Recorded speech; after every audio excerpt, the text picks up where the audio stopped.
Good morning everyone.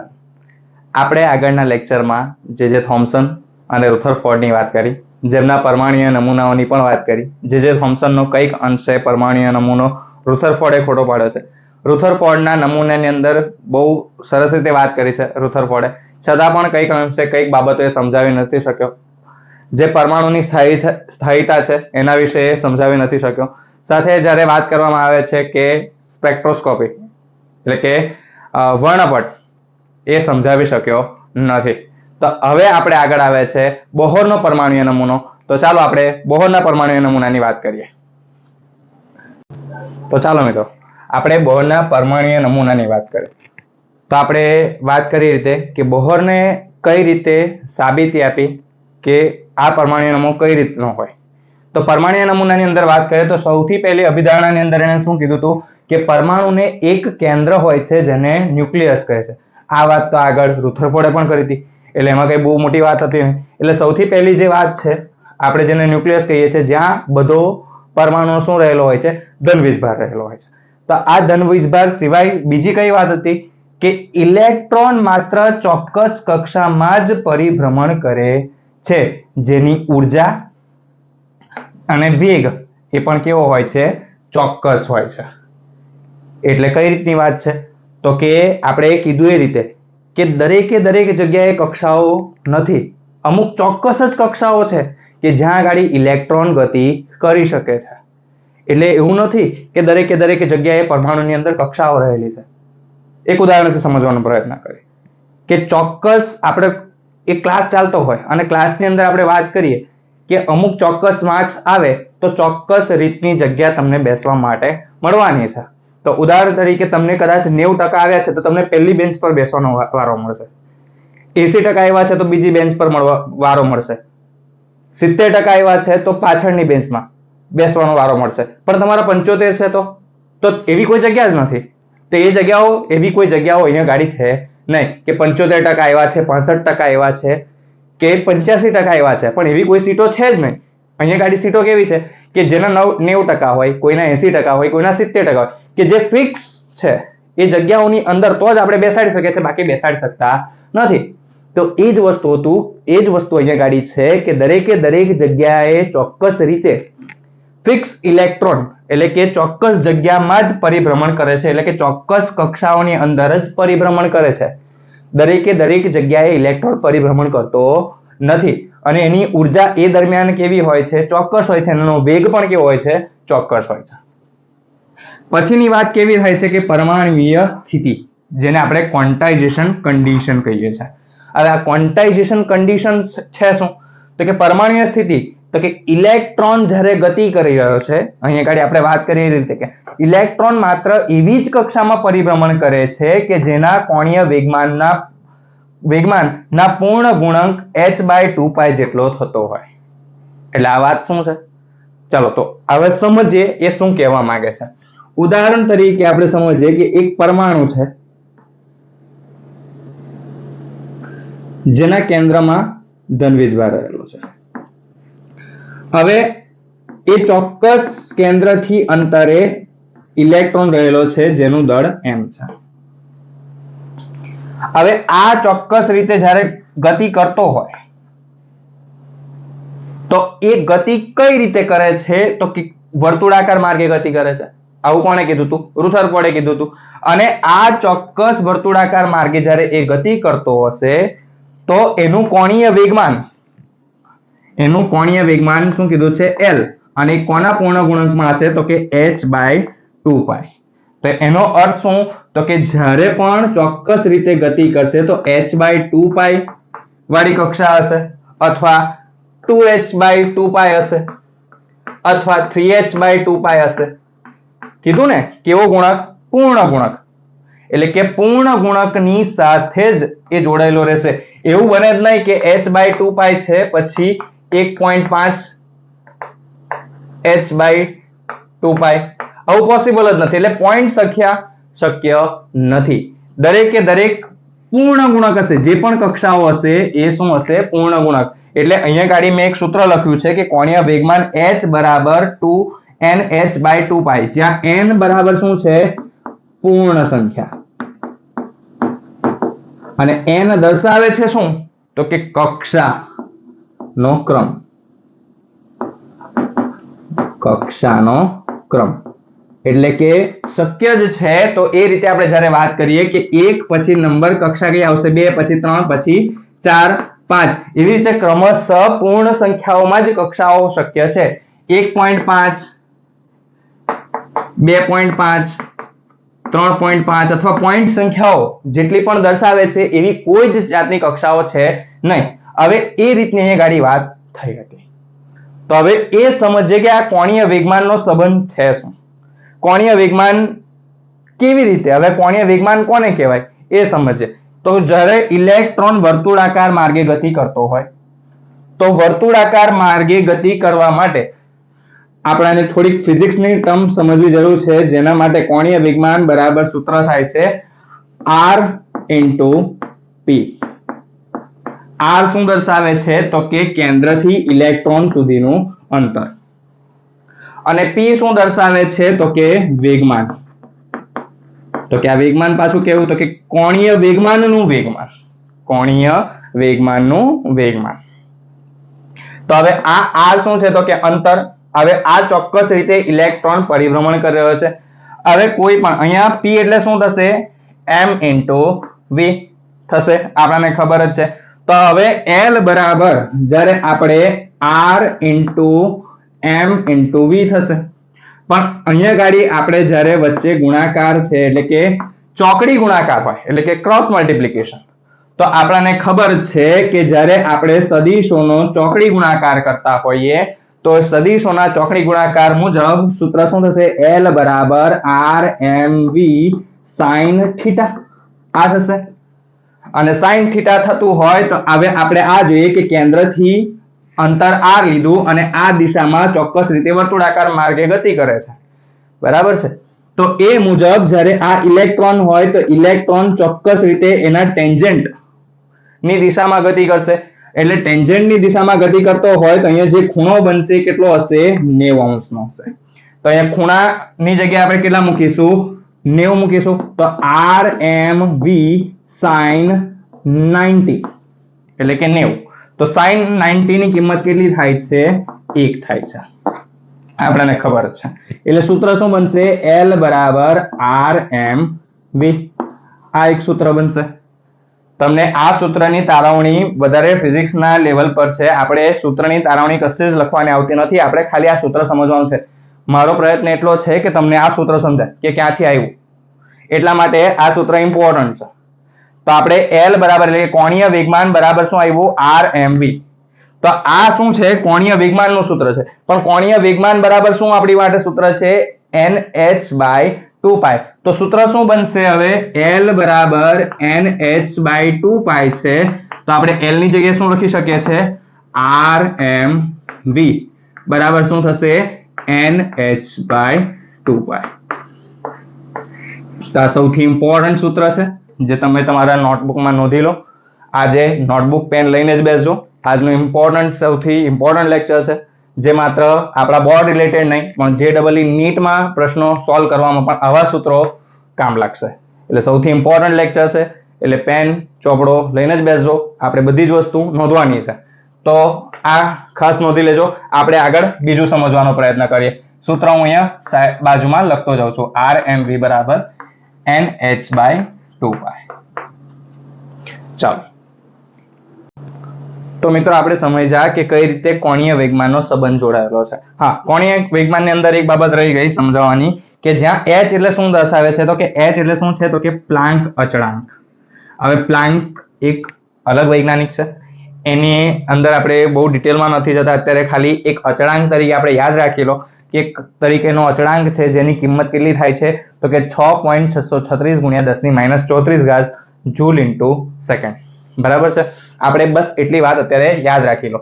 હવે ચોથા મુદ્દા પર જઈએ કે ચોથો મુદ્દો શું કહે છે? કે જ્યારે ઇલેક્ટ્રોન પરિભ્રમણ કરે છે તે દરમિયાન વિદ્યુત સ્થિત બળ અને કેન્દ્રગામી બળમાં રૂપાંતરિત થાય છે. એટલે કે વિદ્યુત સ્થિતીય બળ જે છે એ શેમાં પરિણમશે?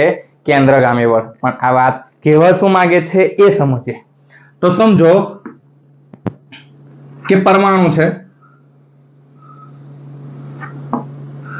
પરમાણુનું આ એક કેન્દ્ર છે. હવે કેન્દ્રની પાસે કયો વીજભાર હોય આપણને ખબર જ છે, ધન વીજભાર હોય. ધન વીજભાર છે અને આ અહીંયા ગાડી રહેલો ઇલેક્ટ્રોન છે. હવે ઇલેક્ટ્રોન પરિભ્રમણ કેમ કરે છે? તો કે આપણને ખબર છે કે કોઈ પણ વસ્તુ વર્તુળાકાર પથ પર ક્યારે ગતિ કરતું હોય? જ્યારે એને કેન્દ્રમાંથી બળ મળતું હોય. કેન્દ્રમાંથી જો બળ ના મળતું હોય તો એ વર્તુળાકાર માર્ગે ગતિ કરી શકવાનું નથી. એ પોતે પૂર્ણ રીતે પરિભ્રમણ કરતું હોય ફૂલ ઝડપથી, અને પણ વર્તુળાકાર માર્ગે ક્યારે? જ્યારે એને કેન્દ્ર તરફથી બળ મળતું હોય. પોતાની ગતિ તો ચાલુ જ છે, પણ વર્તુળાકાર માર્ગે ક્યારે ગતિ કરશે? જ્યારે એને કેન્દ્ર તરફથી બળ લાગતું હોય ત્યારે. આપણને ખબર જ છે કે આપણે જ્યારે એક પથ્થર ને દોરી વડે બાંધીએ છીએ અને એને વર્તુળાકાર માર્ગે જો ફેરવવો હોય તો આપણે કેન્દ્ર તરફ ખેંચવાનો પ્રયત્ન કરતા હોય છે. જેમ કેન્દ્ર તરફ ખેંચીશું તેમ પથ્થર પોતાની ગતિ કયા માર્ગે કરશે? વર્તુળાકાર માર્ગે કરશે. તો એ જ રીતે અહીંયા પરિસ્થિતિ એવી પરિણમે છે કે ઇલેક્ટ્રોન ગતિ કરી રહેલો છે, પણ વર્તુળાકાર માર્ગે ક્યારે ગતિ કરે છે? જ્યારે એને કેન્દ્ર તરફથી બળ મળતું હોય ત્યારે. અને આ બંને શું છે? તો કે એક પ્રકારના વીજભારો છે. આ ધન વીજભાર છે, આ ઋણ વીજભાર છે.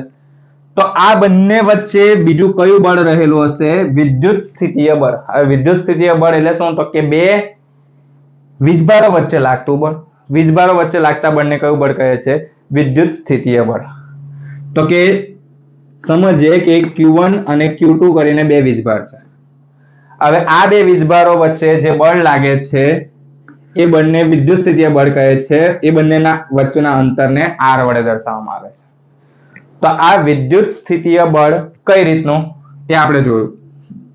અને હવે જ્યારે આપણે વાત કરીએ છીએ તો F, આ વિદ્યુત સ્થિતીય બળ જે હતું કે બે વીજભારો વચ્ચે લાગે છે અને એ કેન્દ્ર તરફ લાગે છે, તો કેન્દ્ર તરફ લાગતું બળ એ કયું બળ છે? વિદ્યુત સ્થિતીય બળ.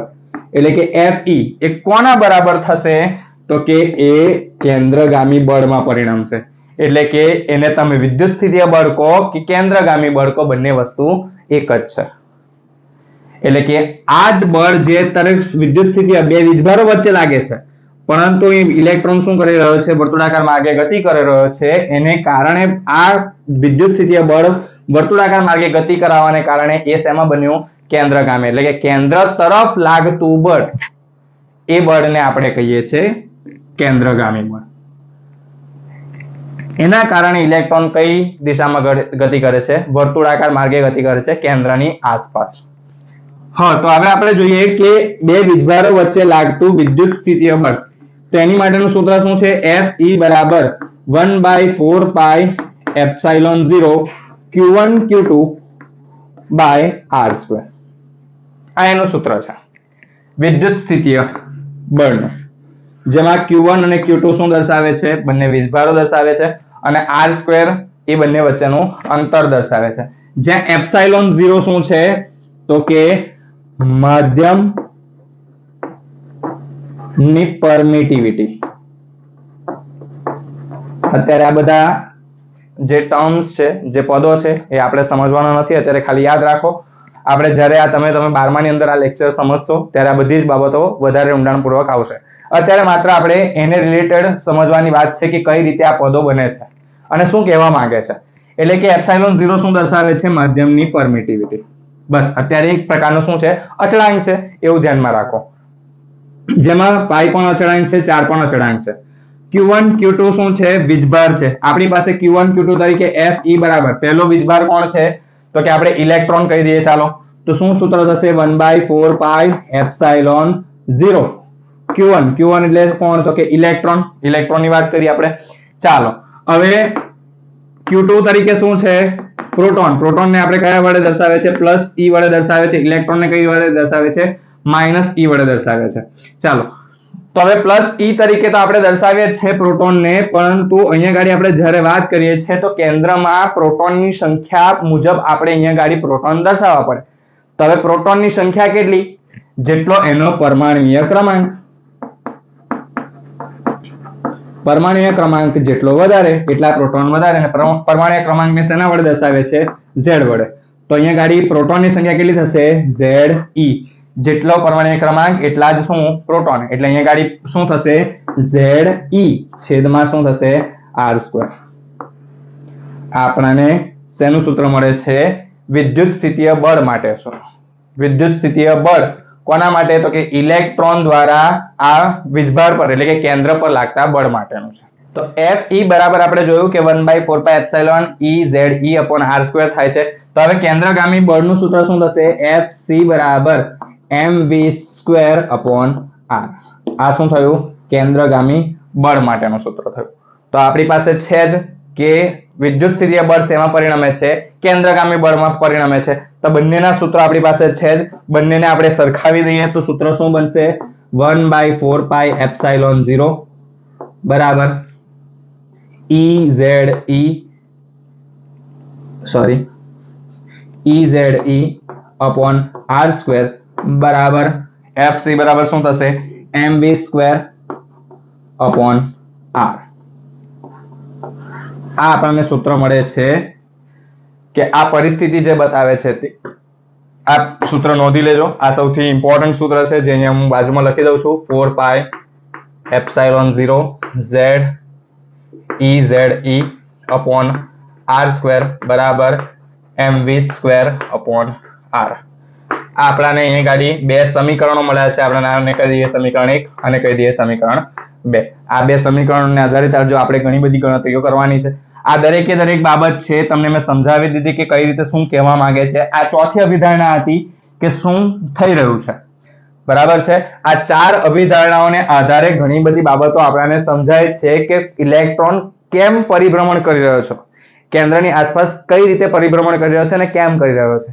આ દરેકે દરેક બાબત નીલ્સ બોર સમજાવતા ગયા છે. હવે આપણે સમજવાનું છે કે કઈ રીતની ગતિ આગળ થઈ રહી છે. ચાલો આગળ જોઈએ. ચાલો તો આપણે આ ચાર અભિધારણાઓ સમજીએ. હવે પાંચમી અભિધારણાઓ શું કે છે જુઓ. પાંચમી અભિધારણાઓ એવું કે છે કે જ્યારે ઇલેક્ટ્રોન પરિભ્રમણ કરે છે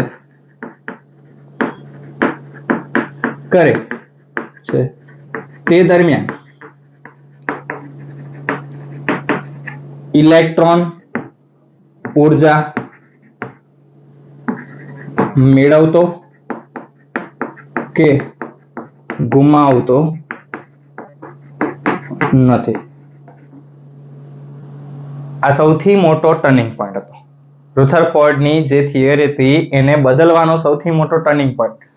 આપણને ખબર છે કે મેક્સવેલ થિયરી મુજબ શું સાબિત થયું હતું કે જ્યારે ઇલેક્ટ્રોન ઉર્જા ગુમાવશે તો એ ઉર્જા ગુમાવતો ક્યાં આવી જશે?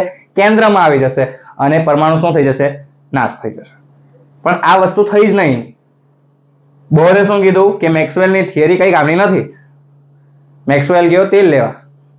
આવી રીતે એને શું કહી દીધું કે ઇલેક્ટ્રોન જ્યારે પણ કક્ષાની અંદર પરિભ્રમણ કરે છે તો કક્ષાની અંદર પરિભ્રમણ દરમિયાન કોઈ પણ ઉર્જા મેળવશે પણ નહીં ને ગુમાવશે પણ નહીં. આપણને ખબર જ છે કે n બરાબર જ્યારે 1, n બરાબર 2, n બરાબર 3, n બરાબર 4 આપણે પહેલેથી ભણતા એવા છે એ રીતે k, l, m અને n આ ચાર કક્ષાઓની મૂળ રીતે આપણે વાત કરતા હતા. તો આ ચાર કક્ષાની અંદર જ્યારે આપણે વાત કરીએ છીએ તો એ દરમિયાન જ્યારે ઇલેક્ટ્રોન આની અંદર પરિભ્રમણ કરતો હશે તે દરમિયાન ઇલેક્ટ્રોન ઉર્જા મેળવતો પણ નથી અને ગુમાવતો પણ નથી.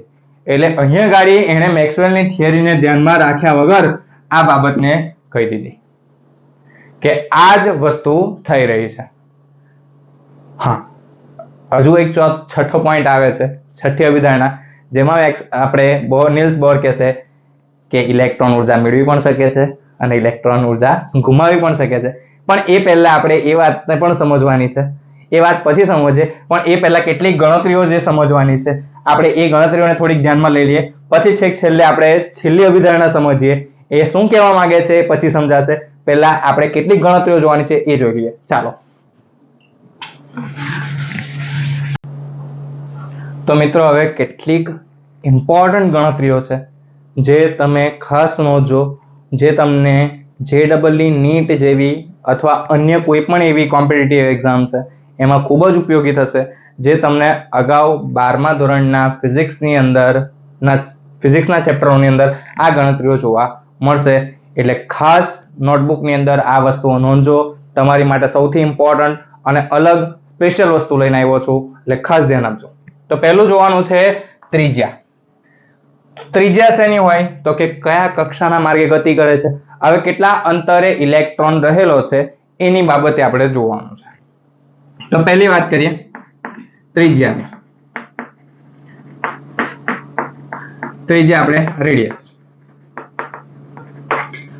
તો ત્રિજ્યાની અંદર વાત કરીએ તો આપણી પાસે બે સમીકરણો છે, સમીકરણ 1 અને સમીકરણ 2. આપણે ક્યાંથી તારવ્યું અત્યારે જોયું આપણે.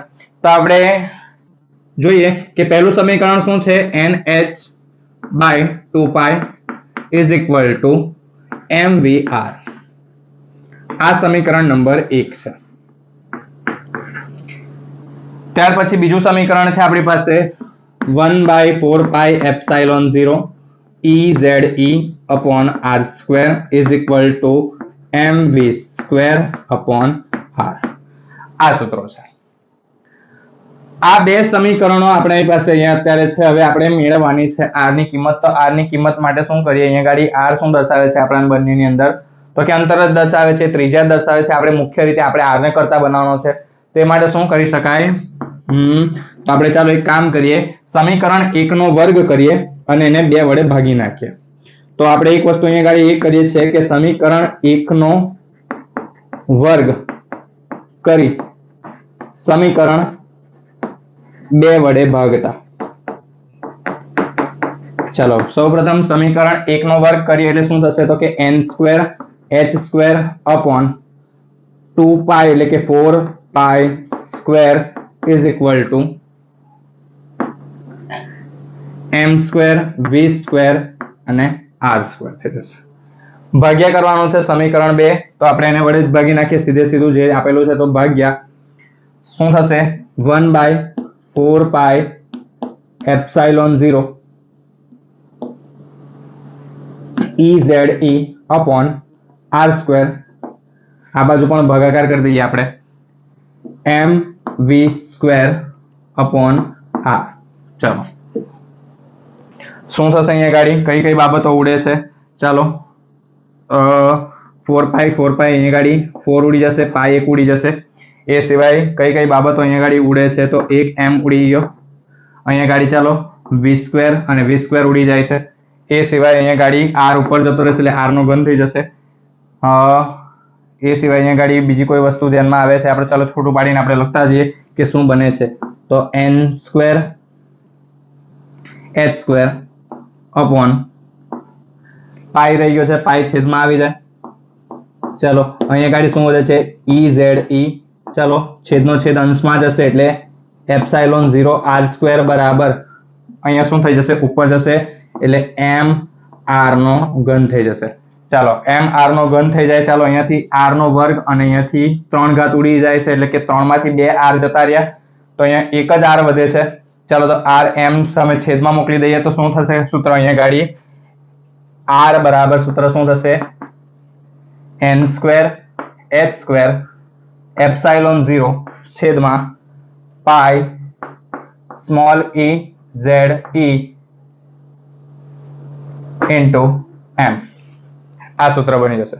ચાલો હવે કઈ કઈ બાબતો અચળ છે એ આપણે ધ્યાનમાં લઈ લઈએ અને કઈ બાબતો અચળ નથી. ચાલો h શું છે તો કે પ્લાન્ક અચળાંક આપણે અત્યારે જોયું, જેની કિંમત આપણે જોઈ 6.636 × 10⁻⁴ જૂલ ઇન્ટુ સેકન્ડ બરાબર છે.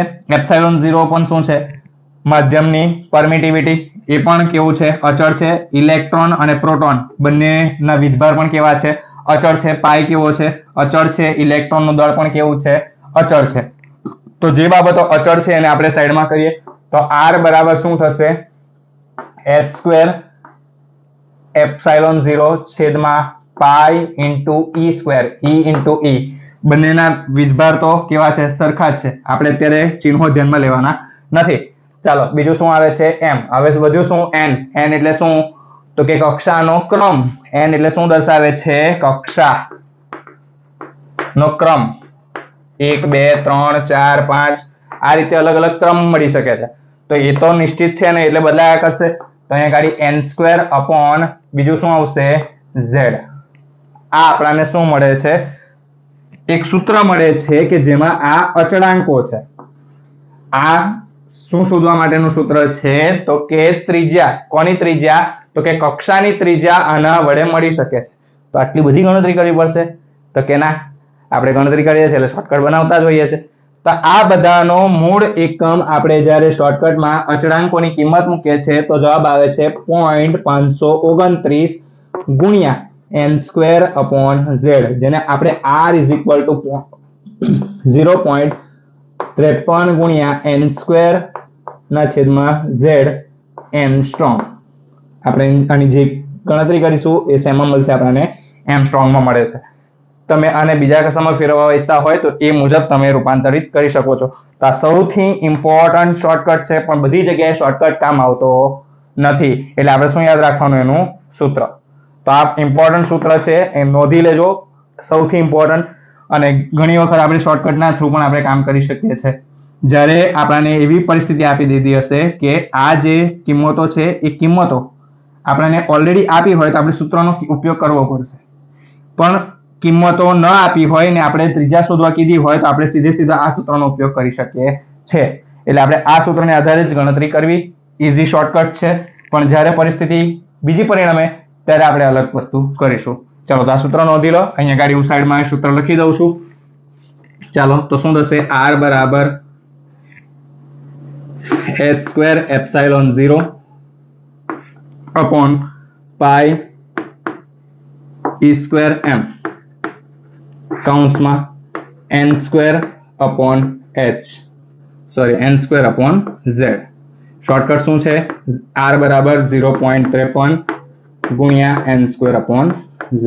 ચાલો, અને આપણને જવાબ શેમાં મળશે? એમસ્ટ્રોંગમાં. ચાલો, તો હવે આટલું વસ્તુ નોંધી લો. આપણે એના આધારિત થોડા દાખલા જોઈએ. દાખલાઓની વાત કરીએ. ચાલો, તો આપણે હવે ગણતરી જોઈએ. એ સૂત્ર જે આપણે જોયું છે આપણે સૂત્ર સાઈડમાં લખી રાખેલું છે. હવે એક એના લગતો પ્રશ્ન જોઈએ કે પ્રશ્ન શું કહે છે. તો કે આપેલ હાઇડ્રોજન પરમાણુ માટે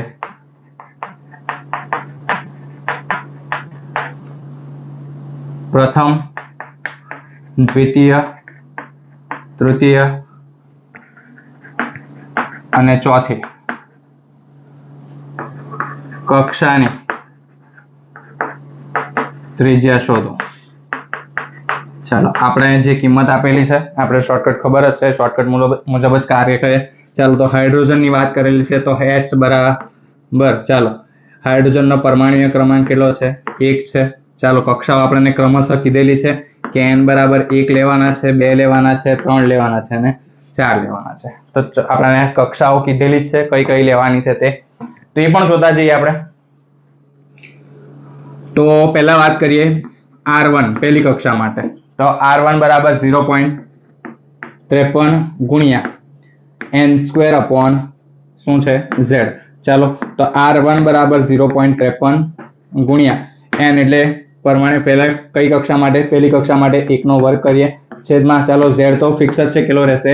1 જ રહેશે. તો R1 બરાબર કેટલું થયું? 0.53 એંગસ્ટ્રોમ. ચાલો, આ પહેલી કક્ષા કોના માટે? તો કે હાઇડ્રોજન માટે. ચાલો, એવી રીતે R2 માટે વાત કરીએ તો R2 માટે શું થશે? 0.53 ગુણ્યા 2 નો વર્ગ છેદમાં 1 એટલે R2 બરાબર શું થશે? 0.53 ગુણ્યા 4. તમે ગણતરી કરી શકો છો. ચાલો, એવી રીતે R3 બરાબર શું થઈ શકે છે? 0.53 ગુણ્યા 3 નો વર્ગ છેદમાં 1 એટલે શું થશે? R3 બરાબર 0.53 ગુણ્યા 9. એવી રીતે R4 માટે પણ કહી શકીએ છીએ. R4 બરાબર શું થઈ શકે છે? 0.53 ગુણ્યા 4 નો વર્ગ છેદમાં 1 બરાબર R4 બરાબર 0.53 ગુણ્યા 16. આવી રીતે આપણે દરેકે દરેક કક્ષા માટેની ગણતરી કરી શકીએ છીએ કે કેટલા એમસ્ટ્રોંગ આપણને કક્ષાની ત્રિજ્યા મળશે. તો આપણે આ ત્રિજ્યા શોધવા માટેનું સૂત્ર છે. હવે મને આશા છે તમને ખ્યાલ આવી ગયો હશે. ચાલો, આપણે છેલ્લે ત્રિજ્યા સમજ્યા. હવે વાત કરીએ વેગની. વેગની વાત કરીએ તો આપણે વેગ કઈ રીતે? તો કે વેગ કોનો છે હવે સમજવાનો. વેગ એટલે આપણે કહીએ છીએ ઇંગ્લિશમાં વેલોસિટી. તો હવે વેલોસિટી કોની? તો કે ઇલેક્ટ્રોનની. હવે એ કઈ રીતે શોધી શકાય અને કક્ષા મુજબ શું વેગ બદલાય છે એ પણ જોઈએ. તો આપણે એક સૂત્ર છે NH/2π બરાબર mvr. અત્યારે જ આપણે આગળના એમાં જોયું, અત્યારે જોઈએ આપણે કે ત્રિજ્યાનું સૂત્ર શું થાય એ અત્યારે આપણે અહીંયા લખ્યું પણ છે. તો ત્રિજ્યાનું આપણી પાસે સૂત્ર છે જ, તો આપણે ત્રિજ્યાનું જે સૂત્ર છે અહીંયા ગાડી એપ્લાય કરી દઈએ, મૂકી દઈએ તો શું બને છે એ જોઈએ. NH/2π mv. ચાલો r ની જગ્યાએ આપણે આ કિંમત મૂકી દઈએ, h²ε0/πe²m કૌંસ પૂરો n²/z. આપણી પાસે r ની કિંમત મળી ગઈ છે. ચલો r ની કિંમત મળી ગઈ છે, તો હવે શું કરીએ, આપણે જે વસ્તુ કટ થાય છે એને આપણે ઉડાવી દઈએ. તો અહીંયા કટ થઈ જાય છે. બીજું તો કે એક h સામે સામે ઉડી જાય છે, એના સિવાય એક n ઉડી જાય છે, એક પાઈ ઉડી જાય છે. હજુ કોઈ વસ્તુ કટ થતી હોય જે આપણને ધ્યાનમાં આવતી હોય, ચલો એના સિવાય એવી કોઈ વસ્તુ અત્યારે દેખાતી નથી. બાકીની જે વસ્તુ દેખાય છે એને આપણે સામે મોકલતા જઈએ. ચાલો તો શું વધ્યું છે અહીંયા ગાડી, 1/2 બરાબર v h²ε0/e². આ બાજુ વધે છે n/z. ચલો બાકીની બધું આપણે સામે લઈ જઈએ. તો v બરાબર શું થાય છે, v ને કરતા બનાવીએ સૂત્રનો. તો v બરાબર ઉપર જશે e² અને z, નીચે વધશે h²ε0 અને n, h²ε0 ને n, અને બીજું વધે છે છેદમાં 2. તો આટલી વસ્તુ અહીંયા ગાડી આપણને દેખાય છે.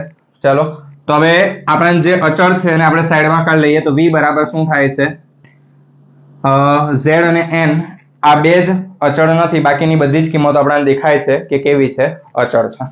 તો એ મુજબ આપણે અહીંયા ગાડી મૂકી દઈએ, e²/2h²ε0 ગુણ્યા શું વધે છે, z/n. તો આપણને સૂત્ર મળી ગયું. ઇલેક્ટ્રોનનું કક્ષા મુજબ વેગ શોધવાનું આ સૂત્ર છે. તો આપણે સરળતાથી કિંમત મૂકીને આપણે શોધી શકીએ છીએ. E શું છે તો કે વીજભાર છે, h શું છે પ્લાન્ક અચળાંક છે, ε0 શું છે તો કે માધ્યમની પરમિટિવિટી, અને બે અચળ જ છે. z એટલે શું તો કે પરમાણ્વીય ક્રમાંક, અને n એટલે શું દર્શાવે છે, n એટલે દર્શાવે છે કક્ષાની સંખ્યા. ચાલો તો હવે સીધી વસ્તુ છે, આ અચળાંકોની જો આપણે કિંમત મૂકીએ તો શું કિંમત બને છે, તો કે v બરાબર બને છે 2.18 ગુણ્યા 10⁶ ગુણ્યા બાકીનું શું વધ્યું, z/n મીટર પર સેકન્ડ. આપણે વેલોસિટી શેમાં શોધીશું, અહીંયા ગાડી મીટર પર સેકન્ડમાં. બરાબર છે. તો આપણે અહીંયા ગાડી આ શોર્ટકટ આવી ગયો. તો આપણે અહીંયા ગાડી સૂત્રને સાઈડ પર લખી દઈએ. સૂત્ર શું બને છે, v બરાબર e²z/2h²ε0n. આ મુખ્ય સૂત્ર છે. બરાબર છે. અને શોર્ટકટ શું બન્યો, અહીંયા ગાડી આ શોર્ટકટ લખેલો છે 2.18 ગુણ્યા 10⁶ ગુણ્યા z/n. આ શું થઈ ગયું, આપણો શોર્ટકટ થઈ ગયો. તો વેગ કઈ રીતે શોધાય એનો તમને આઈડિયા આવી ગયો હશે. ચાલો એને આધારિત એક દાખલો આપણે અહીંયા ગાડી સાઈડમાં જોતા જઈએ કે જો હાઇડ્રોજન પરમાણુ માટે પહેલી કક્ષામાં રહેલા ઇલેક્ટ્રોનનો વેગ ગણો. તો શું થશે, સૂત્ર આપણી પાસે છે જ મૂકેલું, આપણી પાસે શોર્ટકટ થી ગણી દઈએ. આપણે બીજી કોઈ માહિતી આપી નથી તો આપણે શોર્ટકટ થી ગણી શકીએ છીએ. 2.18 ગુણ્યા 10⁶ ગુણ્યા, ચાલો હાઇડ્રોજન પરમાણુ છે તો હાઇડ્રોજન પરમાણુ પરમાણ્વીય ક્રમાંક 1, કક્ષા પણ આપણને કીધી છે કઈ તો કે પહેલી, તો કે n બરાબર પણ કેટલા થશે, 1 થશે. ચાલો તો આપણી પાસે સૂત્ર છે એ મુજબ z પણ 1 છે અને n પણ 1 જ છે, એટલે વેગ કેટલો થશે, 2.18 ગુણ્યા 10⁶ મીટર પર સેકન્ડ. જો આપણને પરિસ્થિતિમાં એવું કહી દે કે હાઇડ્રોજનને બદલે He+ પરમાણુ, તો પણ શું થશે, એ જ પરિસ્થિતિ. He+ પરમાણુમાં બીજી કક્ષા માટે આપણે વાત કરી દઈએ તો બીજી કક્ષાની અંદર આપણે વાત કરીશું તો અહીંયા ગાડી શું થઈ જશે /2 થઈ જશે. બીજી કક્ષા એટલે અહીંયા ગાડી z/n એટલે અહીંયા ગાડી શું થઈ જાય ભાગ્યા 2. પરંતુ આપણે અહીંયા પહેલી કક્ષાની અંદર જ વાત કરીએ તો શું થશે પરિસ્થિતિ આની આ જ બનશે. કેમ તો કે He+ એટલે કયો થયો હાઇડ્રોજનમાં હિલિયમ છે તો હિલિયમનો પરમાણ્વીય ક્રમાંક કેટલો થાય Z બરાબર 2 થશે. બરાબર છે. અને પહેલી જ કક્ષા કીધી છે n બરાબર 1 પણ 2 છે એટલે ઇલેક્ટ્રોન રચના શું થાય 1s2 થશે. એમાંથી એક ઇલેક્ટ્રોન જો દૂર થઈ જાય એટલે શું થશે 1s1 અને આ રચના કોના જેવી છે હાઇડ્રોજન જેવી. એટલે પરિસ્થિતિ એની એ જ પરિણમે છે. પરમાણ્વીય ક્રમાંક આપણને દેખાયો 2 હતો. બરાબર છે. ઇલેક્ટ્રોન એક દૂર થઈ ગયો. બરાબર છે. તો અહીંયા ગાડી આ 2 મૂકી દઈએ અહીંયા ગાડી પરમાણ્વીય ક્રમાંક 2 અને અહીંયા ગાડી આપણે બીજી કક્ષાની વાત કરીએ તો પણ જવાબ શું આવશે 2 જ આવશે. એટલે એ મુજબ અહીંયા ગાડી આ કટ થઈ જાય તો જવાબ એનો એ જ પરિણમે છે. તો અહીંયા ગાડી આનો અર્થ શું છે તો કે આ જે બોહરનો પરમાણ્વીય નમૂનો છે એ બોહરનો પરમાણ્વીય નમૂનો માત્ર ને માત્ર હાઇડ્રોજન અથવા હાઇડ્રોજન જેવા બીજા પરમાણુ માટે જ લાગુ પડી શકે છે. ધ્યાનથી સાંભળજો કે આ જેટલી પણ વાત કરી રહ્યો છે કેમ હાઇડ્રોજન માટે જ વાત થઈ રહેલી છે. એટલે કે તમે લિથિયમની વાત કરશો તો પણ ચાલશે પરંતુ કેવી પરિસ્થિતિમાં તો કે હાઇડ્રોજન છે તો હાઇડ્રોજન પછી હિલિયમની પણ તમે વાત કરી શકો છો પણ કયા એના આયનિક સ્વરૂપમાં. કેમ તો કે હાઇડ્રોજન અથવા હાઇડ્રોજન જેવા હાઇડ્રોજન જેટલા જ ઇલેક્ટ્રોન ધરાવતા પરમાણુ એટલે કે એની પાસે કેટલા ઇલેક્ટ્રોન હોવા જોઈએ 1. તો He માટે શક્ય છે, Li++ માટે શક્ય છે, Be+++ માટે શક્ય છે. એટલે કે આ બધી જ બાબતો કોની માટે લાગુ પાડી શકાય છે હાઇડ્રોજન અથવા હાઇડ્રોજન જેવા પરમાણુઓ માટે જ લાગુ પાડી શકાય છે. બરાબર છે. આ દરેક બાબત કેમ તો કે માત્ર ને માત્ર આપણે એક ઇલેક્ટ્રોનને કેન્દ્રમાં રાખીને જ ગણતરી કરવાની છે. બધી વસ્તુઓને આપણે શોધવાની છે. તો આપણે દરેકે દરેક વસ્તુને અહીંયા ગાડી હાઇડ્રોજન સાથે સરખાવીશું તો જ બધી વસ્તુને આપણા ધ્યાનમાં આવશે. તો જ આપણે સ્પેસિફિક દરેક બાબતનું સંશોધન કરી શકીએ છીએ. ચાલો આગળ જોઈએ.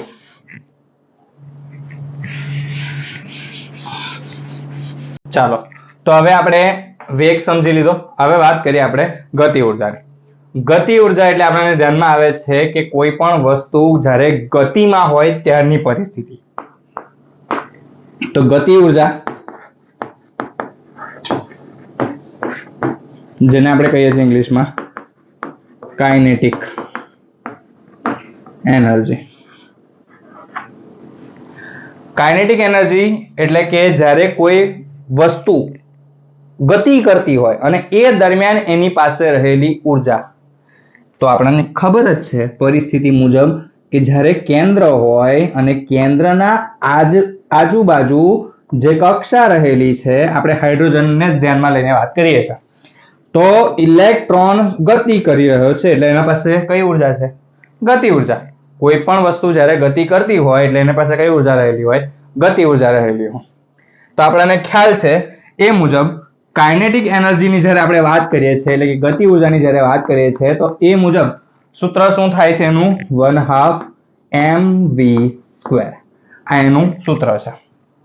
આપણને ખબર છે આપણે 9મા ધોરણની અંદર ભણીને આવ્યા છે. હવે આ સૂત્રમાં જે v છે એની કિંમત આપણી પાસે છે એટલે કે આપણે અત્યારે જ વેગ શોધ્યો તેની કિંમત આપણે મૂકી દઈએ.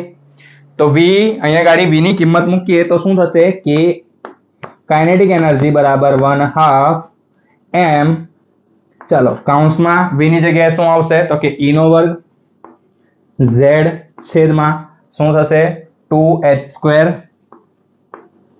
ε0n કૌંસ પૂરો આખાનો વર્ગ થશે. આ આપણી પાસે સૂત્ર થઈ ગયું.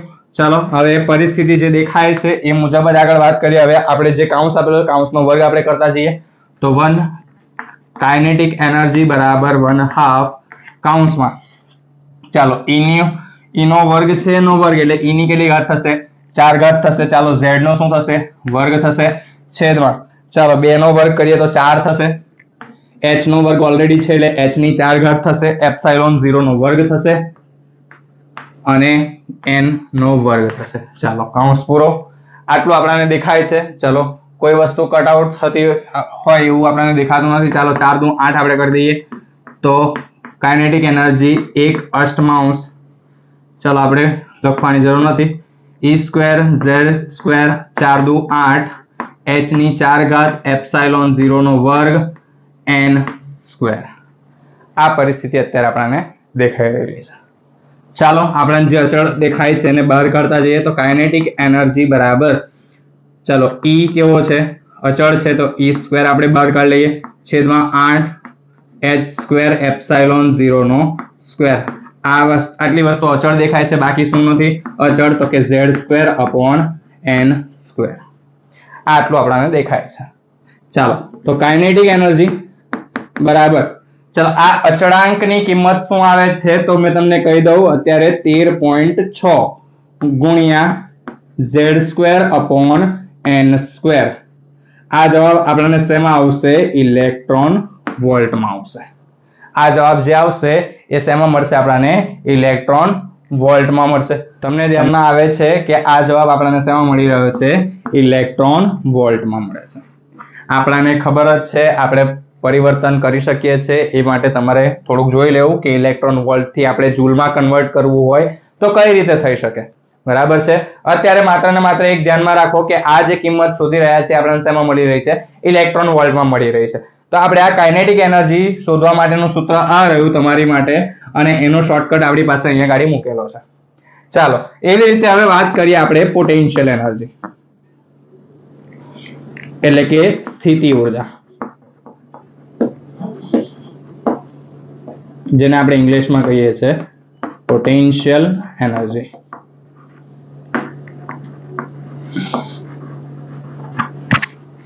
ચાલો પોટેન્શિયલ એનર્જી કોની પાસે હોય તો કે વસ્તુ સ્થિત પડેલી છે અથવા કોઈ પણ બે વસ્તુ એકબીજાની સામે રાખેલી હોય તેમની પાસે કઈ ઉર્જા હોય સ્થિતિ ઉર્જા.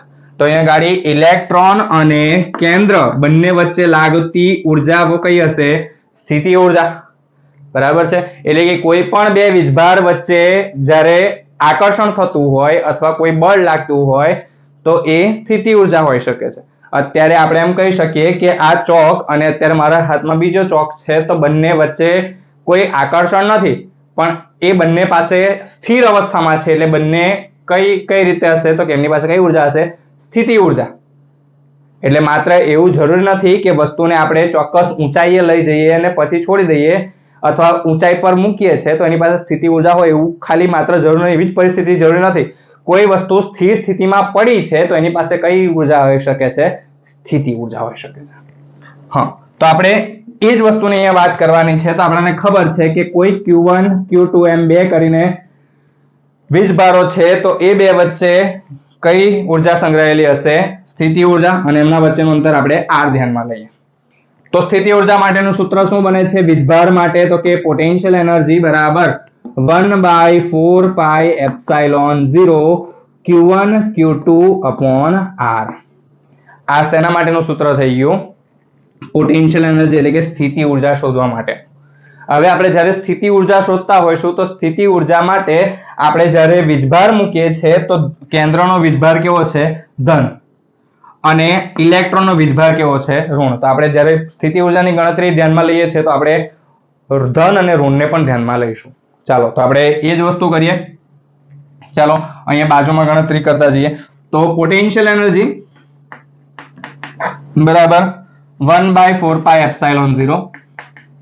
ચાલો Q1 Q2 ની વાત કરીએ તો Q1 તરીકે આપણે ખબર છે એ રીતે -e ઇલેક્ટ્રોન ની વાત થાય છે અને કેન્દ્રનો વીજભાર કેટલો થતો હોય છે આપણે અત્યારે જ વાત કરી છે આગળ Ze અને પણ આનો વીજભાર કેવો હશે પ્લસ. બરાબર છે. ચાલો તો અહીંયા Ze પણ એ કેવો છે પ્લસ માઇનસ કેવું થશે માઇનસ થશે આપણને ખ્યાલ જ છે. ચાલો એના પછીના સ્ટેપમાં આપણે લખીએ અને છેદમાં શું રહેશે r રહેશે. ચાલો તો એ મુજબ પોટેન્શિયલ એનર્જી બરાબર 1/4 પાઈ એપ્સાઇલોન 0 પણ આ પ્લસ માઇનસ કરી એટલે ચિહ્ન બહાર આવી જાય છે 1/4 પાઈ એપ્સાઇલોન 0 E² અપોન z છેદમાં r. ચાલો e ગુણ્યા e નો વર્ગ થઈ ગયો. ચાલો આપણે r ની કિંમત આપણી પાસે છે r ની કિંમત અત્યારે જ હતી આ રહી આપણે આ કિંમત મૂકી દઈએ પદની અંદર. ચલો પોટેન્શિયલ એનર્જી બરાબર શું થશે -1/4 પાઈ એપ્સાઇલોન 0 E² z કૌંસમાં h square epsilon 0 n square, ચલો છેદનો છેદ અંશમાં જશે એટલે ડાયરેક્ટ ઉપર જ લખીએ આપણે, ગુણ્યા પાઈ e square m into z. ચાલો તો હવે જે વસ્તુ ઉડતી હોય આપણે એને ઉડાવતા જઈએ, પાઈ પાઈ ઉડી જાય છે. બીજી કોઈ વસ્તુ તમને ધ્યાનમાં આવતી હોય તો આપણે જોતા જઈએ. ચાલો પોટેન્શિયલ એનર્જી બરાબર શું થાય છે, -1/4 e square into e square એટલે e ની 4 ઘાત થશે. ચાલો z ઇન્ટુ z એટલે z નો વર્ગ થશે, m એવો એવો mz square upon h square epsilon 0 ગુણ્યા એપ્સિલોન 0 એટલે એપ્સિલોન 0 નો વર્ગ ગુણ્યા h square into n square. કંઈક આ રીતની પરિસ્થિતિ અત્યારે દેખાય છે. ચિહ્ન આપણી આગળ અહીંયા ગાડી પરિસ્થિતિમાં માઇનસ દેખાય છે.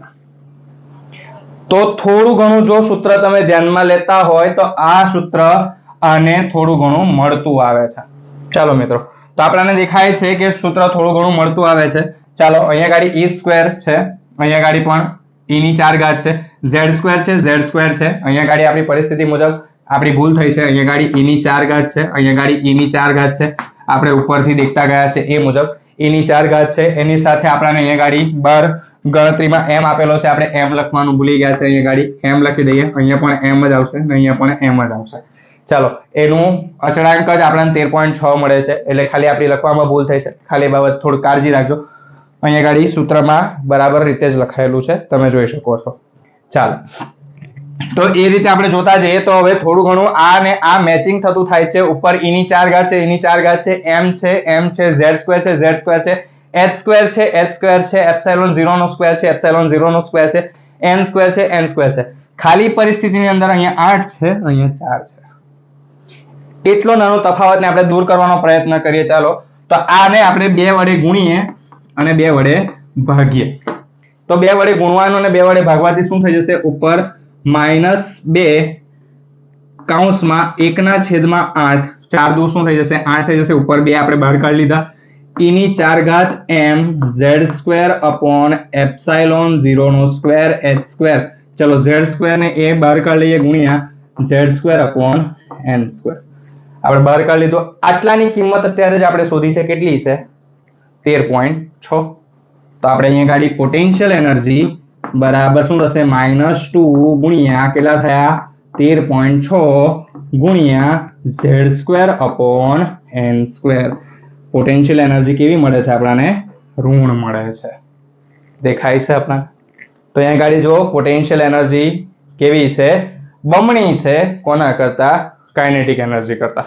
એટલે કે ગતિ ઉર્જા કરતા સ્થિતિ ઉર્જા 2 ગણી છે અને ચિહ્ન કેવું મળે છે આપણને, વિરુદ્ધ મળે છે. ચાલો તો આ ઉર્જા પણ શેમાં મળશે આપણને, ઇલેક્ટ્રોન વોલ્ટ ની અંદર. આ ઉર્જા પણ શેમાં મળશે આપણને, ઇલેક્ટ્રોન વોલ્ટ ની અંદર. ચાલો તો આપણે આ સૂત્ર ઉપરની બાજુ અહીંયા ગાડી નોંધી લઈએ, પછી કુલ ઉર્જાની ગણતરી કરીએ. તો કાઇનેટિક એનર્જી નું સૂત્ર શું બન્યું, તો કે આપણી પાસે શોર્ટકટ છે જ લખી દઈએ અહીંયા ગાડી. તમે બધી જ બાબતો નોંધતા જજો, સૌથી ઇમ્પોર્ટન્ટ બાબતો છે.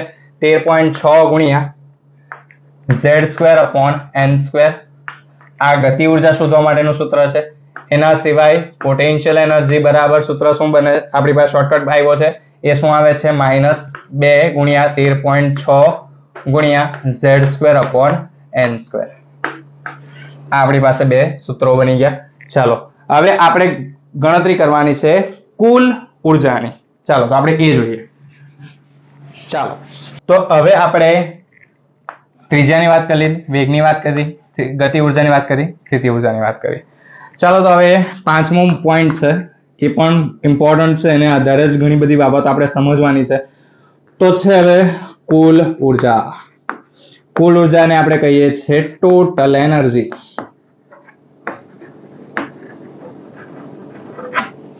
ચાલો તો ટોટલ એનર્જીની જ્યારે આપણે વાત કરીએ છીએ તો ટોટલ એનર્જી કઈ રીતે હોય છે આપણને ખબર છે.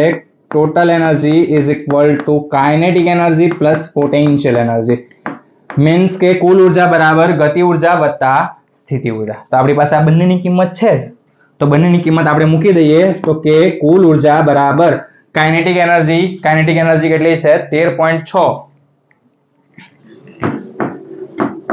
ગુણ્યા z²/n². ચાલો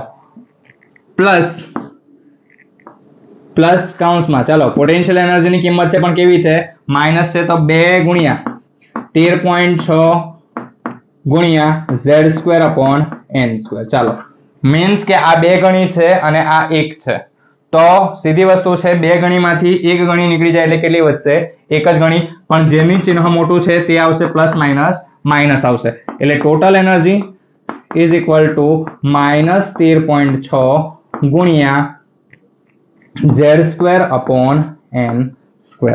આ શું મળી ગયું આપણને કુલ ઉર્જા શોધવા માટેનું સૂત્ર. તો આ પણ એક ઇમ્પોર્ટન્ટ સૂત્ર છે અહીંયા ગાડી નીચે લખી દઉં છું. ટોટલ એનર્જી બરાબર શું થશે -13.6 ગુણ્યા z²/n². ઓકે ચાલો તો આપણી પાસે આ સૂત્ર આવી ગયું છે. ચાલો તો એને લગતા થોડાક દાખલા જોઈએ. હવે ટોટલ એનર્જી આપણે કુલ ઉર્જા કક્ષાઓની આપણે હવે કુલ ઉર્જાની ગણતરી કરવાની છે કે કક્ષાઓ પાસે ઉર્જા છે કેમ અત્યારે જ આપણે વાત કરી એ રીતે કે બોહરે શું કીધું છે કે જ્યારે ઇલેક્ટ્રોન કક્ષાની અંદર પરિભ્રમણ કરતો હશે ન તો ઉર્જા ગુમાવશે ન તો ઉર્જા મેળવશે. એનું કારણ શું તો કે કક્ષાઓ પાસે જ શું છે ઉર્જા છે એટલા માટે. તો એની જ ઉર્જા ગણીએ કે કેટલી ઉર્જા થાય છે કુલ ઉર્જા કેટલી છે તો હાઇડ્રોજન પરમાણુ માં રહેલ n બરાબર પહેલી બીજી ત્રીજી અને ચોથી કક્ષાની કુલ ઉર્જાની ગણતરી કરો. ચાલો તો એની માટેની ગણતરી કરીએ. તો અહીંયા ગાડી એ મુજબ આપણી પાસે છે ટોટલ એનર્જી. આપણે પહેલા વાત કરીએ n બરાબર પહેલી કક્ષા માટે. આપણે કોની માટે વાત કર્યા છે હાઇડ્રોજન એટલે z બરાબર આપણી પાસે કેટલા આવશે 1 જ આવશે બરાબર છે. ચાલો તો આપણી પાસે ટોટલ એનર્જી બરાબર સૂત્ર શું છે -13.6 ગુણ્યા z²/n². આ સૂત્ર છે. ચાલો તો -13.6 ગુણ્યા z². z ની કિંમત કેટલી છે 1, n² ની કિંમત કેટલી છે એ પણ 1. ચાલો બંનેનો વર્ગ કરીએ તો પણ કોઈ ફરક નહીં પડવાનો. ચાલો તો ટોટલ એનર્જી કેટલી આવી -13.6 ઇલેક્ટ્રોન વોલ્ટ. આપણને આ જે પણ ઉર્જા મળે છે શેમાં મળે છે ઇલેક્ટ્રોન વોલ્ટમાં મળે છે. ચાલો એવી જ રીતે n બરાબર 2 માટે ગણતરી કરીએ જ્યાં z બરાબર કેટલા રહેવાના છે 1 જ રહેવાના છે. તો ટોટલ એનર્જી બરાબર -13.6 ગુણ્યા ચાલો z²/n². z ની કિંમત 1 જ છે n ની કિંમત કેટલી છે 2 છે. ચાલો 2 નો વર્ગ કરીશું ઉપર વર્ગ આવશે. ટોટલ એનર્જી બરાબર તો ગણતરી આવશે -3.4 ઇલેક્ટ્રોન વોલ્ટ. આનો ગુણાકાર ભાગાકાર કરશો તો એટલો આવશે. એવી જ રીતે n બરાબર 3 અને z બરાબર 1 જ રહેશે. તો આપણે વાત કરીએ છીએ તો ટોટલ એનર્જી બરાબર કેટલા આવશે તો કે ટોટલ એનર્જી બરાબર -13.6 ગુણ્યા 1 નો વર્ગ છેદમાં ચલો વર્ગ આપણે ડાયરેક્ટ જ સમજી લઈએ અને છે n બરાબર 3 એટલે 3 નો વર્ગ કેટલો થશે 9 થશે. ચાલો તો આનો આપણે ગુણાકાર ભાગાકાર કરીએ છીએ તો આપણને જવાબ મળશે -1.51 ઇલેક્ટ્રોન વોલ્ટ. ચાલો હજુ ચોથી કક્ષા માટે શોધવાનું છે. તો ટોટલ એનર્જી બરાબર -13.6 ગુણ્યા z²/n². તો ટોટલ એનર્જી બરાબર -13.6 ગુણ્યા 1 છેદમાં 4 છે એટલે 16 આવશે. તો ટોટલ એનર્જી બરાબર થશે -0.85 ઇલેક્ટ્રોન વોલ્ટ. તો આપણને અહીંયા ગાડી દેખાય છે કે આ ટોટલ એનર્જી પહેલી કક્ષા માટે, આ ટોટલ એનર્જી બીજી કક્ષા માટે, આ ટોટલ એનર્જી ત્રીજી કક્ષા માટે અને આ ટોટલ એનર્જી ચોથી કક્ષા માટે. તો અહીંયા ગાડી દેખાય છે તો ટોટલ એનર્જી 1 બરાબર કેટલી આવી 13.6 આપણને દેખાય છે. બધી જ કિંમત આપણને ખબર છે શેમાં મળે છે માઇનસ અને ઇલેક્ટ્રોન વોલ્ટની અંદર. આ પહેલી છે. આ ટોટલ એનર્જી બીજા માટે છે તે કેટલી આવી આપણી પાસે -3.4 ઇલેક્ટ્રોન વોલ્ટ. એવી જ રીતે ત્રીજી છે ટોટલ એનર્જી ત્રીજી એ મળે છે -1.51 electron volt end total energy ચોથી કક્ષા માટેની આપણે વાત કરીએ તો એમાં આવે છે -0.85 ઇલેક્ટ્રોન વોલ્ટ. તો આ ચાર જે કિંમતો છે એ મગજમાં ફિટ કરી લો. સૌથી ઇમ્પોર્ટન્ટ તમારે ખાલી આ ચાર કિંમતો યાદ રાખી લો, તમને ઘણી બધી બાબતો ઈઝી થઈ જશે. આગળની જે ગણતરી કરવાની છે તમારા માટે ખૂબ ઈઝી બની જશે. તો ટોટલ એનર્જી પહેલી કક્ષા માટે તો કેટલી છે?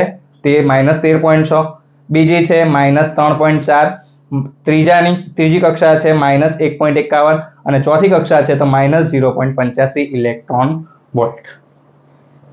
એટલે આના પરથી હવે શું તારણ કાઢી શકીએ છે હવે તે સમજવાનો પ્રયત્ન કરીએ. ચાલો આપણે ટોટલ એનર્જીની ગણતરી કરી એટલે કે કુલ ઉર્જા પહેલી કક્ષા માટે આવી હતી -13.6 ઇલેક્ટ્રોન વોલ્ટ. બીજી આપણે અત્યારે જે ગણતરી કરી એ મુજબ આપણને મળી 3.4 ઇલેક્ટ્રોન વોલ્ટ અને ત્રીજી જે ગણતરી કરી કક્ષાની ઉર્જા એ આવી -1.51 ઇલેક્ટ્રોન વોલ્ટ એન્ડ ચોથી કક્ષા માટેની જે ઉર્જાની ગણતરી કરી એ આવી -0.85 ઇલેક્ટ્રોન વોલ્ટ. તો તમે જો ધ્યાનથી જુઓ તો એક વસ્તુ તમને ધ્યાનમાં આવશે કે કેન્દ્ર છે, આ પહેલી કક્ષા છે, આ બીજી કક્ષા છે, આ ત્રીજી કક્ષા છે અને એવી રીતે આ ચોથી કક્ષા છે. એવી રીતે આ ચારે ચાર કક્ષામાં જે પહેલી કક્ષા છે એની ઉર્જા બને છે -13.6 ઇલેક્ટ્રોન વોલ્ટ. બીજી જે કક્ષા છે બીજી કક્ષાની ઉર્જા કેટલી બની? -3.4 ઇલેક્ટ્રોન વોલ્ટ. એની બહાર -1.51 અને એના પછી બહાર બને છે 0.85 ઇલેક્ટ્રોન વોલ્ટ. તો તમે ધ્યાનથી જોશો તો તમને એક વસ્તુ ધ્યાનમાં આવશે કે કેન્દ્રથી જેમ જેમ આપણે દૂર જઈએ છીએ તેમ તેમ ઉર્જામાં શું થાય છે? ઘટાડો થાય છે. એટલે કે ઉર્જામાં ધીરે ધીરે ઘટાડો મીન્સ કે વિરુદ્ધ ચિહ્નમાં જોઈએ તો ઉર્જા ધીરે ધીરે વધે છે. ઘટાડો નહીં, સોરી, ઉર્જામાં શું થાય છે? વધારો થાય છે. માઇનસમાં જેટલું મૂલ્ય વધારે એટલું મૂલ્ય કેવું કહેવાય? નાનું કહેવાય. કેમ? તો કે આગળ ચિહ્ન કયું છે? ઋણ છે. એટલા માટે એટલે કેન્દ્રથી જેમ જેમ દૂર જાઓ તેમ તેમ ઇલેક્ટ્રોનની ઉર્જા કેવી થશે? વધશે. કેમ વધશે? તો કે એ કેવો થાય છે? કેન્દ્રથી દૂર થાય છે અને કેન્દ્રથી દૂર થાય એટલે કે ઉર્જા શું થઈ? ઇલેક્ટ્રોનની વધે. જેમ ઇલેક્ટ્રોન કેન્દ્રથી દૂર એમ ઉર્જા વધારે. કોની પાસે? ઇલેક્ટ્રોન પાસે. ઇલેક્ટ્રોન પાસે સૌથી વધારે ઉર્જા ક્યાં હશે? એની સૌથી બહારની કક્ષામાં, બાહ્યતમ કક્ષામાં ઉર્જા સૌથી વધારે. જો આ ઉર્જા વધતી જાય અને શૂન્ય થઈ જાય, જવાબ કેવો થઈ જાય? શૂન્ય. એનો અર્થ શું બને? કે ઇલેક્ટ્રોન કેન્દ્રથી કેવો થઈ ગયો? મુક્ત થઈ ગયો. એટલે કેવી અવસ્થા? આયનીય અવસ્થા. સમજાય છે? તો આ જ વસ્તુ સમજાવું છું કે કેન્દ્રથી જેમ જેમ દૂર જાય તેમ તેમ ઇલેક્ટ્રોનની ઉર્જામાં શું થતો જાય છે? વધારો થતો જાય છે. એટલે તમે અહીંયા ગાડી સમજી શકો છો કે આ ઉર્જા જ્યારે ઇલેક્ટ્રોન પાસે આટલી ઉર્જા હશે ત્યારે એ કઈ કઈ કક્ષાઓમાં ગતિ કરતો હશે? સમજો કે n બરાબર પહેલી કક્ષામાં છે તે મુજબ એની પાસે એનર્જી છે 13.6.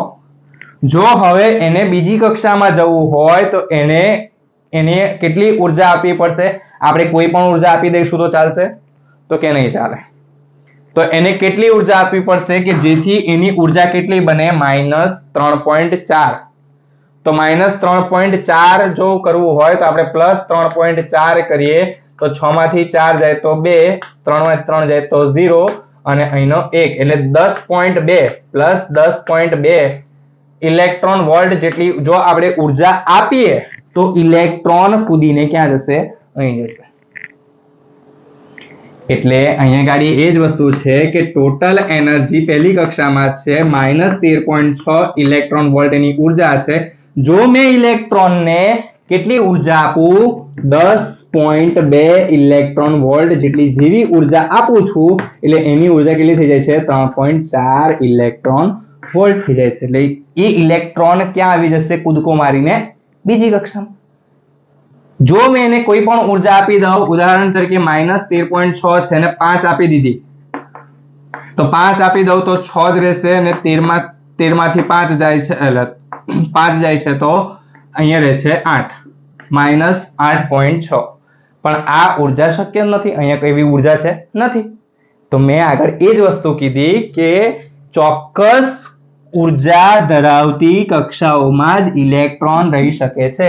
આવી ઉર્જા તો છે જ નહીં. અત્યારે આપણે જે ગણતરી કરી એ મુજબ આવી ઉર્જા તો છે જ નહીં, તો શક્ય નથી. એટલા માટે ચોક્કસ ઉર્જા મેળવશે, ચોક્કસ ઉર્જા ગુમાવશે તો જ શક્ય છે. એટલે હવે જે બાબત તમને સમજવાની છે એ પાંચ મુદ્દા આપણે જે 5 અભિધારણાઓ આપણે જે સમજ્યા, એના પછી હવે છઠ્ઠી અભિધારણા આપણે જે સમજવાની છે તે જોઈએ અંદર. ચાલો, તો શું કહેવા માંગે છે છઠ્ઠી અભિધારણા જે છે? તો છઠ્ઠી અભિધારણા એવું કે છે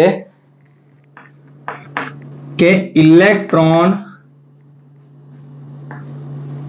એ ઉર્જા મેળવી તથા ગુમાવી શકે છે. સૌથી ઇમ્પોર્ટન્ટ પોઈન્ટ, જ્યાં આગળ રુથરફોર્ડ અટકી ગયો, જે બાબતને સમજાવી ના શક્યો, પણ શું છે તે જો, ઇલેક્ટ્રોન એ ઉર્જા મેળવી તથા ગુમાવી શકે છે. અત્યારે જ આપણે જોયું, જો ઇલેક્ટ્રોનને આપણે ઉર્જા આપીએ તો એ બીજી કક્ષામાં જઈ શકે છે, અને જો વધુ ઉર્જા આપીએ તો કેન્દ્રથી આપણે એને મુક્ત પણ કરી શકીએ છે, પણ ચોક્કસ ઉર્જા આપવી જરૂરી છે. જો ઇલેક્ટ્રોનને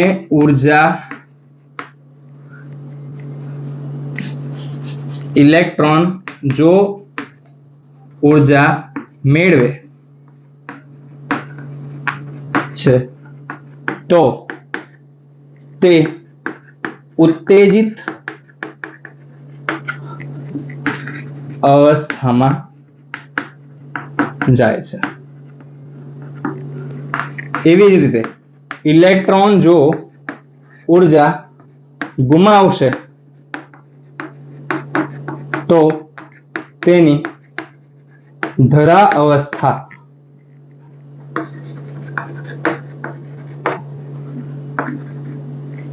તરફ જાય છે. એટલે જે પાંચમી બાબત કીધી એ મુજબ આપણે પાંચમી બાબતમાં આપણે સમજ્યા કે ઇલેક્ટ્રોન ઉર્જા મેળવતો નથી, ગુમાવતો નથી, પણ એ બાબતનું જાતે જ નીલ્સ બોર ખંડન કરે છે અને કઈ રીતે સમજાવે છે તમે જોઈ શકો છો કે ઇલેક્ટ્રોન ઉર્જા મેળવી પણ શકે છે અને ગુમાવી પણ શકે છે. પણ કેવી ઉર્જા? ચોક્કસ ઉર્જા. ચોક્કસ ઉર્જા નથી મળતી તો ઇલેક્ટ્રોન ઉર્જા નથી મેળવવાનો કે નથી ગુમાવવાનો. એટલે અહીંયા ગાડી દેખી શકો છો તમે, ઉર્જાનો ચોક્કસ સ્તર છે જેમાં ઇલેક્ટ્રોન શું કરે છે? પરિભ્રમણ કરે છે. હવે આ જે ઉર્જા છે એટલે સૌથી મોટો ટર્નિંગ પોઈન્ટ જે રુથરફોર્ડ સમજાવી શક્યો નહીં. શું? વર્ણપટ, પ્રકાશીય વર્ણપટ. કે જ્યારે આપણે કોઈક બંધારણની અંદર આપણે જ્યારે વાયુ ભરી દીધો છે અને એ વાયુની અંદરથી આપણે જ્યારે શ્વેત પ્રકાશ આપાત કરીએ છીએ તો આપણાને ચોક્કસ રંગ, ઉદાહરણ તરીકે જાને વાલી પીનારા,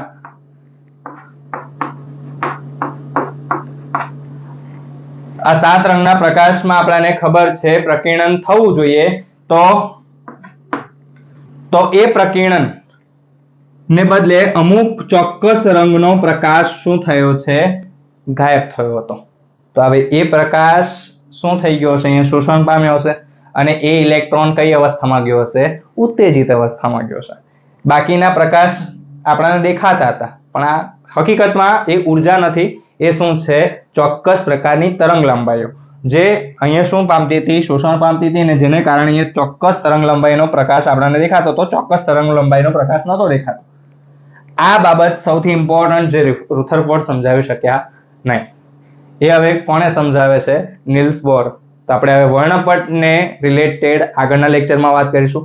મને આશા છે તમને જેટલી પણ બાબતો છે JEE નીટને રિલેટેડ દરેકનો બેઝિકથી કન્સેપ્ટ લઈને તમને સમજાવ્યો છે. છતાં કોઈ ડાઉટ રહી જતો હોય તો તમે કોમેન્ટ સેક્શનમાં મને કહી શકો છો. જો તમને વિડીયો ગમ્યો હોય તો તમે લાઇક, શેર, કોમેન્ટ કરી શકો છો. આપણે ફરીથી નવા લેક્ચરો મળીશું. Bye bye.